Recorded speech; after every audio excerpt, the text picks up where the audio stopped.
एक बार मेरे जितने भी जवान हैं, क्योंकि ये मुझे पता था कि आज जो मीडिया में जब ये खबर आएगी तो मुझे पता था लोगों ने क्या बोलना है, इसको कैसे बचाना है। लेकिन अब ऐसा कुछ होने नहीं वाला। अगर अब ये सोच रहे हैं ना कि देश का युवा अब चुप बैठने वाला है, तो अब ऐसा होगा नहीं। बहुत परेशान कर लिया भारत माँ को। जितना परेशान भारत माँ को करना था उतना हम कर चुके। अब कल पकड़े तो गए वो चारों, उनको पकड़ लिया है। और मतलब जब उनकी मैंने शक्लें देखी है ना, तो ये साले कीड़े मकोड़े, मतलब जिनकी स्लीपर ट्रक ड्राइवर, मतलब इन भेड़ के एक लड़की को जिंदा इन भेड़ के टकों ने जलाया है। और जिस तरह से आज सुबह मीडिया में खबर आई है, चाहे वो मंत्री हो, मैं सबकी बातें सुन रहा था। लेकिन अब मैं ना यहाँ पे किसी सरकार को टारगेट करूंगा, ना मैं यहाँ पर किसी व्यवस्था के बारे में बात करूंगा। मैं सिर्फ यहाँ पर अपने युवाओं से जुड़ना चाहता हूँ, क्योंकि मैं ज्यादा लंबी इस वीडियो को नहीं खींचूंगा। अगर ये देश बातों से सुधरना होता ना, तो बहुत पहले सुधर जाता। अब बात यहाँ पर किसी को सुधारने की या व्यवस्था को बदलने की नहीं है, बात अब बहन बेटियों पे है इस देश की। अरे एक औरत जो 9 महीने हम जैसों को पेट में रखती है, पालती है, चलती है, उठती है, बैठती है, उस लड़की, उस बेटी, उस माँ की आज अस्तित्व का सवाल आ गया है। और मैं यहाँ पर गालियां नहीं देना चाहता, क्योंकि समाज, देश, यहाँ के लोग, क्योंकि उन्हें फर्क नहीं पड़ता, उन्हें फर्क नहीं पड़ रहा और ना ही पड़ने वाला है। क्योंकि आज जब मैं उनके परिवार की बहन की बात सुन रहा था, उसके भाई की बात सुन रहा था, वो एक बहुत ही साधारण परिवार है, एक मिडिल क्लास फैमिली जिनकी आवाज भी नहीं निकल रही थी। ये उन लोगों की बात कर रहा हूं मैं उन्हें बता देना चाहता हूं कि भारत देश का युवा आप लोगों के साथ है। मैं आप लोगों के साथ हूं। मुझे कोई लेना देना नहीं है किसी सरकार से, किसी मंत्री से, किसी प्रशासन से, मेरे को कोई लेना देना नहीं है। लेकिन ये जो इलाज देव के लिए करना है, इसीलिए लाइव आया हूं, इसीलिए यहाँ पर आज मैं आपके सामने बात करना चाह रहा हूँ, सिर्फ अपने युवाओं से जिनकी उम्र 40 साल के नीचे है। मैं सिर्फ आज उनसे वार्तालाप करूंगा। आप 99% अपने लिए जिए, जो करना है कीजिए।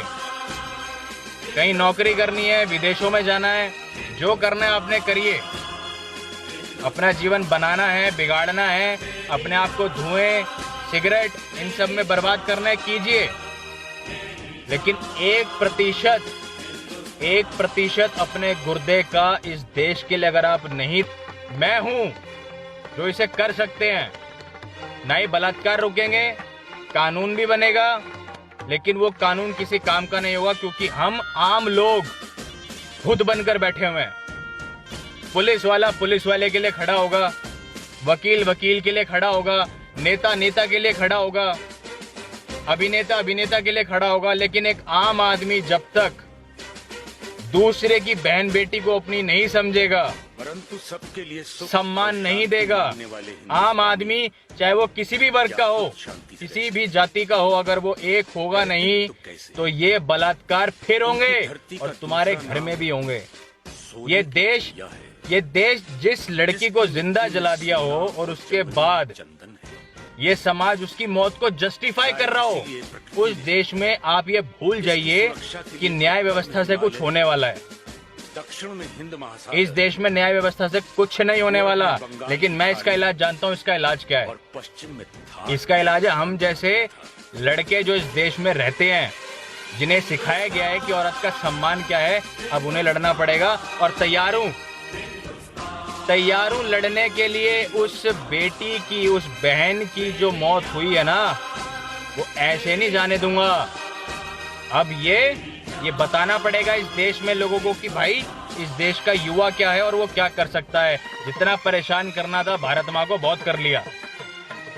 हैदराबाद से मतलब उस परिवार की आवाज नहीं निकल रही है। एक लड़की को बलात्कार करके जिंदा जला दिया इन साले कीड़े मकोड़ों ने, और हम उसकी मौत का जस्टिफिकेशन कर रहे हैं।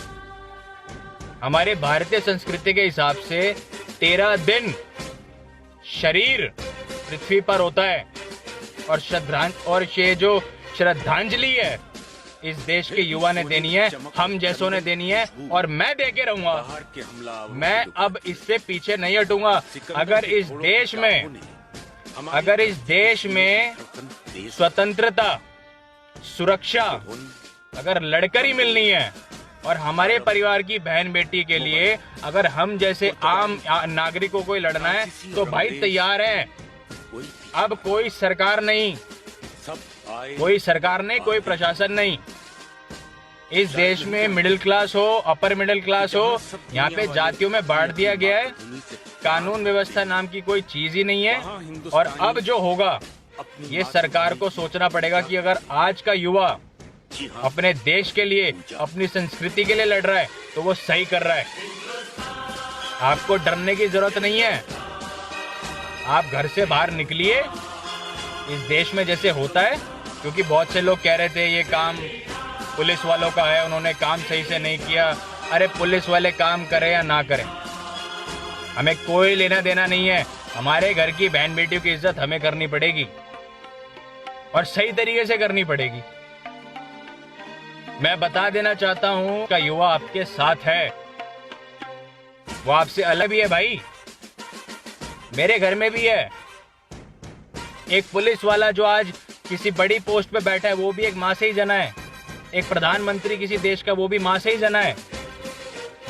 और उसी माँ को, उसी बहन बेटी को आज हम बचा नहीं पा रहे हैं, तो कौन बचाएगा समाज में? मैं जब यहाँ से बाहर निकला आज सुबह सुबह अपने काम पे, काम क्या साला, कुछ नहीं, बस जिस देश में बहन बेटियां सुरक्षित नहीं है, मैं आज के बाद ना भारत माँ कहूंगा और ना ही जय हिंद कहूंगा। मैं 100 करोड़ लोगों की भीड़ में शामिल नहीं हूँ। मैं दिखावे का भारत नहीं बनाऊंगा किसी के सामने। जो सच है वो सच है, और सच ये है कि ये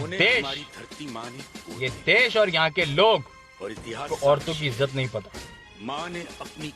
उन्हें कुछ नहीं पता औरतों के बारे में, क्योंकि औरतों का सम्मान नहीं सीख सकता, पता ही नहीं है हमें करना क्या है। अरे अगर इस देश में वाकई जिगरा होता तो आज ये भारत देश बंद हो जाता, लेकिन नहीं, सब लोग सुबह निकल के मुंह चुपड़ के अपना काम धंधे पे चले गए। इस देश में ठेका सिर्फ सरकार ने ले रखा है क्या? आप और हम जैसे क्या करेंगे यहाँ पे? आप और हम जैसे लोग यहाँ करने क्या आए हैं? मुझे आप एक जवाब दे दीजिए। ये जवानों की गलती नहीं है, ये उनके बड़ों की गलती है कि उन्हें हिंदुत्व और ना ही महिलाओं का सम्मान और ना ही ये सिखाया कि ये देश क्या है, तुम्हें क्या करना है। आजकल की जनरेशन को सिर्फ ये बता दिया गया है कि इस गंदगी से निकल जाओ, ये देश बेकार है, यहाँ के लोग बेकार हैं, अपना पढ़ लिख कर और विदेशों में भाग जाओ। अरे जहाँ जाना है वहाँ जाओ, मेरे को कोई लेना देना नहीं है। लेकिन मैं सिर्फ उन युवाओं से बात करूंगा जो धरती से जुड़े हुए हैं, जो मिट्टी से पैदा हुए हैं यहाँ की। आपने कोई भी व्यवस्था ली हो, कोई भी शिक्षा ली हो, लेकिन आपको ये जरूर पता है कि एक महिला का सम्मान कैसे किया जाता है, आपके अंदर है वो। और इसे इसलिए नहीं कह रहा मैं क्योंकि ये एक लड़की के साथ हुआ है इसीलिए मैं कह रहा हूँ। इससे पहले भी बलात्कार हुए, मैं कभी नहीं बोला, क्योंकि मुझे लगता था कि न्याय व्यवस्था, देश के लोग अपना काम करते हैं और सही तरीके से करते हैं। अरे जिस देश में एक लड़की को जिंदा जला दिया जाता हो, उस देश को क्या बनाओगे आप? क्या बनाओगे आप? मैं युवाओं से पूछता हूं, जितने भी छात्र संघ के नेता, जितने भी जवान किसी संस्था से जुड़े हुए हैं, ये आप लोगों की बहन थी, आप लोगों की बहन बेटी है। ये मेरी बहन बेटी थी जो गई है। ये समाज में मतलब जब किस बात पे सजा मिलेगी खड़े होकर चौक पर? कब काटा जाएगा ऐसे हरामजादों को? अब ये पकड़ लिए, अब एक वकील हो जाएगा, पुलिस प्रशासन कहेगी हमें अपना काम करने दीजिए। हैं ये देश जब 1000 साल की गुलामी से भूल सकता है देश, ये मैं जानता हूं, लेकिन मैं नहीं भूलूंगा, क्योंकि मैं भी उसी माँ से जना हूं। मेरे घर में भी बहन है। और औरतों का सम्मान ऐसे नहीं होगा। औरतों का सम्मान तब होगा जब मेरे जैसे युवा इन हरामजादों को काटना शुरू करेंगे और भरे चौक पे काटना शुरू करेंगे। मैं माफी चाहूंगा पूरे से कि इस देश में लाचार और बेबसी के चलते आप लोगों को जो इस वक्त कष्ट हो रहा है, मैं उसके लिए आप सबसे माफी मांगता हूं। लेकिन ये बात आपसे मैं जरूर कह देता हूं कि बस अब इसके बाद मैं चुप रहने वाला नहीं हूं। मैं यहाँ पर नामर्दों की तरह जीवन व्यतीत करने नहीं आया हूं और ना ही होने दूंगा। पता ही नहीं, अरे हम जैसे, अरे ईश्वर ने जब मुझे पैदा किया है साला, मैं वहां क्यों नहीं था?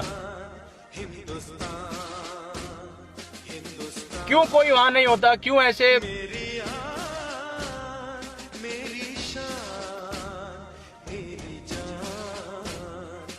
क्यों पैदा किया ईश्वर ने मुझे यहाँ पे? क्यों हूं मैं यहाँ पे? क्या कर रहा हूं मैं यहाँ पे? मुझे जवाब नहीं पता थे कि मैं यहाँ क्यों हूं, मुझे क्या करना है। लेकिन अब मुझे पता चल गया कि मुझे करना क्या है। रास्ता साफ और अच्छा है। ये भैंड के ये इस देश में ऐसे हरामजादे पैदा हुए हैं ना, तो हम जैसों के लिए अब सही है। क्योंकि जहाँ 100 लोग गलत के लिए आते हैं ना, वहाँ मुझ जैसे भी पैदा हुए हैं जो सिर्फ सही के लिए लड़ते हैं। इसी वेद मंत्र का उच्चारण करके इनका एक ही इलाज है, एक इलाज। अगर कोई सुन सकता है इस देश में, थोड़ी बहुत कई सालों खून है किसी के अंदर। भक्ति मार्ग के दर्शक इनको बीच चौराहे पे वो मेरी बहन 22 साल की थी, इन सालों के 22 टुकड़े होने चाहिए। सार्वजनिक 22 टुकड़े होने चाहिए इन हरामजादों के। फेसबुक पे एक पोस्ट डाल दोगे, घर से निकल जाओगे कैंडल लेके, कुछ फर्क नहीं पड़ने वाला इससे। क्योंकि लोग गुस्सा अपना फेसबुक और ये सोशल मीडिया पे जता सकते हैं। बाहर आने के लिए गुर्दा चाहिए, जिगरा चाहिए। ऐसे नहीं आया जाता समाज के लिए, ऐसे नहीं लड़ा जाता। बहुत से लोग मंत्री संतरी पुलिस वालों को गालियां दे देते हैं, न्याय व्यवस्था को गाली दे देते हैं। ऐसे ही नहीं बनते वो। समाज में उतरना पड़ता है उन्हें, और वो खुद समाज के सिस्टम से परेशान है जिससे आज आप लड़ रहे हो और मैं लड़ने के लिए खड़ा हुआ हूं। मैं किसी पुलिस वाले की गलती नहीं कहूंगा, मैं किसी सरकार की गलती नहीं कहूंगा। गलती हम जैसे छड़ों की है, आम आदमियों की है, जो साले मुंह में दही जमा के बैठे हैं। हम जैसे हैं जो मुंह में, जो सिर्फ कुछ नहीं करते, सिर्फ साले भौंकते हैं। और शांति मांगने जिनको लगता है सरकार का काम है सरकार करेगी, पुलिस वालों का काम है पुलिस वाले करेंगे। हम जैसे तो चाटने आए यहाँ पर। उनकी धरती का दूसरा, और ये युवाओं को भी, आने वाले युवाओं को भी सालों ने ऐसे ही बना दिया है। क्यों बना दिया है? क्यों? आने वाला वक्त भारत में इन युवाओं का ही तो है। और किसने रहना इस देश में? जिस देश की 70% आबादी युवाओं की हो, 35 साल से कम की हो, उस देश में महिलाओं के साथ बहन बेटियों को जिंदा जला दिया जाता है और एक युवा सड़क पर नहीं है। मैं इसलिए नहीं हूँ क्योंकि मुझे यहाँ पर आकर उस बच्ची के बारे में, उस बहन के बारे में बोलना है। मैं यहाँ पर इसलिए हूँ कि मेरे घर में भी बेटी है, और अगर ये सुरक्षा मेरा ही जिम्मेदारी है तो मैं उठाने के लिए तैयार हूँ। इनको काटना अब हम शुरू करेंगे। मैं शुरू करूंगा इन जैसों को काटना। मैं देखता हूं कौन सा प्रशासन मुझे बंद करता है, और करेगा ना तो अच्छा है। तुम 100 लोगों के लिए उदाहरण तो बनेगा कम से कम। मेरा किसी के साथ लड़ना और लड़ते लड़ते इन साल कंजरों को बीच चौराहे पर काट देना। मैं सिर्फ हवा में बातें नहीं किया करता। मैं हैदराबाद पुलिस और हैदराबाद की जो न्यायपालिका है, हैदराबाद हिंदुस्तान में आता है, पाकिस्तान में नहीं आता। हैदराबाद का इतिहास शायद आपको पता नहीं है कि हैदराबाद का इतिहास क्या रहा है, क्योंकि भारत देश के युवाओं को तो कुछ जानने की जरूरत ही नहीं है। चंदन की खुशबू बाहर के हमलावरों को लुभाती रही। भारत देश के पुलिस वाले, हैदराबाद के और न्यायपालिका, हमारी धरती के सीने इन्हें समाज के हवाले कर दीजिए और नहीं कर सकते तो सालों को बीच चौराहे पर टांग दो खड़ा करके, अरब टांग दो। अगर साला जेल भी जाना पड़ता है तो चले जाओ। अंग्रेज 30-40 पुलिस वाले इकट्ठे मिलो और सालों को काट गिरो। और आते ही रहे। तुम भी एक औरत की कोख से पैदा हुए हो। एक माँ ने जना है, तुम्हें 9 महीने पाला है। प्यार करते हैं। अरे भारत माँ, हिंदुस्तानी एक औरत क्या होती है, कितने दुख सहती है, जी हाँ, दूसरों के लिए परिवार छोड़ देती है अपना, मरती है, पिटती है, जलती है, कटती है। और काटता कौन है उसे? जो अपने आप को कहते हैं कि हम मर्द हैं। जो कहता है कि मैं मर्द हूं वो काटता है औरत को। जितने भी वहां पर एक्टिव, चाहे विश्व हिंदू परिषद हो, क्योंकि ये किसी एक जाति या मजहब से मैं इसको नहीं जोड़ूंगा। एक बलात्कारी, चार बलात्कारी हैं, साले किसी भी जाति के हों, सालों के 22 टुकड़े होने चाहिए शरीर के ऊपर से नीचे तक और सार्वजनिक होने चाहिए। इसके अलावा कोई चारा नहीं है। आपको अपनी बहन बेटियों के लिए लड़ना पड़ेगा। उस फूल सी बच्चे की सुरक्षा इस भारत देश के मर्द के ऊपर है। उसे ईश्वर ने ऐसा नहीं बनाया। वो भले कितने कराटे, कितने कुछ सीख ले, कितनी सेल्फ डिफेंस की ट्रेनिंग ले ले, एक औरत होती है। जैसे हम बच्चे पैदा नहीं कर सकते, वैसे वो अपनी सुरक्षा नहीं कर सकती। उसके लिए हमें लड़ना पड़ेगा, हमें खड़ा होना पड़ेगा, हम जैसों को। हमलावरों को हार मानकर। और अगर ये बात थोड़ी बहुत समझ में आ जाए पर कुछ लोग तो आज से अपना स्वाभिमान और अपनी संस्कृति बदल देना। नहीं हमारी धरती माने, नहीं तो कोई प्रशासन, इतिहास साक्षी है। कोई व्यवस्था, कोई कानून आपकी मदद कभी नहीं कर पाएगा। मरोगे और एक दिन लकड़ियों में जल के ऐसे ही चले जाओगे। शायद इसीलिए जब किसी हमलावर ने हमारी धरती के सीने पर पांव रखना चाहा, सब बच्चे सीना तान कर सामने खड़े हो गए और सीमा सुरक्षा की दीवार खड़ी हो गई।